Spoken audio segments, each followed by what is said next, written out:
যোদ্ধারা, আপনারা কেমন আছেন? আমার সামনে আজ এই ইসলামী আন্দোলন বাংলাদেশের মহাসমাবেশে যে লক্ষ ছাত্র জনতার উপস্থিতি, তারাই ছিল আমাদের জুলাই অভ্যুত্থানের অন্যতম সহযোদ্ধা। কে কি বলল সেটাতে আপনাদের আমাদের কিছু আসে যায় না। আমরা যতক্ষণ জুলাই অভ্যুত্থানের ওই স্পিরিটে নিজেদের বুকে ধারণ করে শহীদের যে আত্মত্যাগ, জুলাইয়ের যোদ্ধাদের যে রক্ত দেওয়া, সেগুলোকে আমরা যতক্ষণ ধারণ করে সামনের দিকে এগিয়ে চলবো, ততক্ষণ কারো প্রপাগান্ডা আমাদের কিছু আসে যায় না। ততক্ষণ ওই বিদেশি এজেন্টদের চক্রান্তে আমাদের কিছু আসে যায় না। আমাদের মনে আছে ওই 3, 4, 5 আগস্টে আমাদের আমির সাহেব, সিনিয়র নায়েব আমির সাহেব কিভাবে মার্চ টু গণভবনের ঘোষণা দিয়েছিলেন। আমরা স্পষ্ট করে আপনাদেরকে একটা কথা বলি, এই 24 পরবর্তী বাংলাদেশে আমরা যারা অভ্যুত্থানের সহযোদ্ধা ছিলাম, আমরা যদি ঐক্যবদ্ধ থাকি, আগামীর বাংলাদেশে আর কোন ফ্যাসিস্ট কোন নামে কোন ব্যক্তিকে সামনে রেখে কোন দলকে সামনে রেখে এই বাংলাদেশে দাঁড়াতে পারবে না।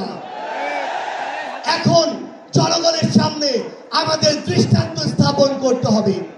আমরা আমাদের কাজের মাধ্যমে প্রত্যেকটি ক্ষেত্রে যেন সেই দৃষ্টান্ত স্থাপন করতে পারি।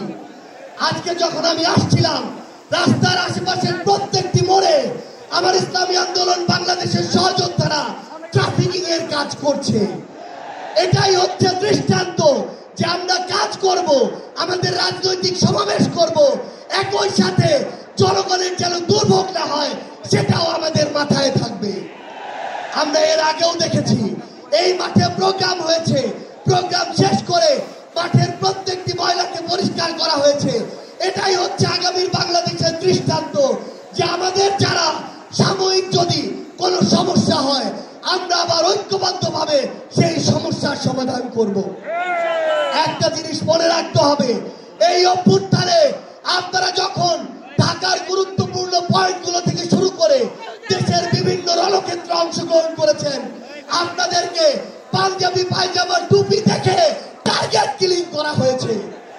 আমার মাদ্রাসার অসংখ্য ভাই এই টার্গেট কিলিং এর শিকার হয়েছেন।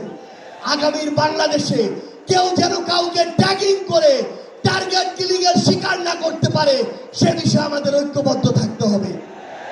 আমরা সংস্কার বিচারকে সামনে রেখে আমাদের এই লড়াই করছি।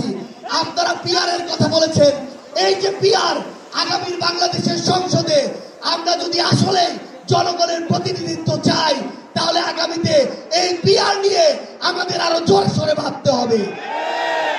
আমরা আপনাদেরকে স্পষ্ট করে আমাদের জাতীয় নাগরিক পার্টি এনসিপির পক্ষ থেকে অঙ্গীকার করি, বাংলাদেশের প্রশ্নে, জনগণের প্রশ্নে আপনারা যদি ঐক্যবদ্ধ থাকেন, আপনাদের সাথে কাঁধে কাঁধ মিলিয়ে 24-এর মতো এনসিপি আবারও আগামীর বাংলাদেশে লড়াই করবে।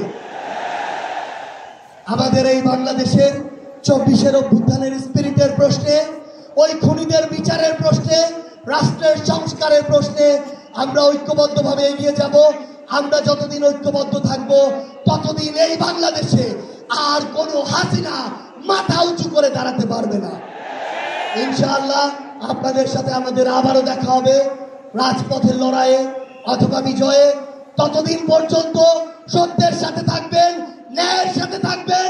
যত বড় খুনি, যত বড় সাহসী, যত বড় নেতাই ফ্যাসিস্ট হয়ে ওঠার চেষ্টা করুক না কেন, আমরা ঐক্যবদ্ধভাবে তাদেরকে প্রতিহত করবো ইনশাআল্লাহ। ইনকিলাব জিন্দাবাদ।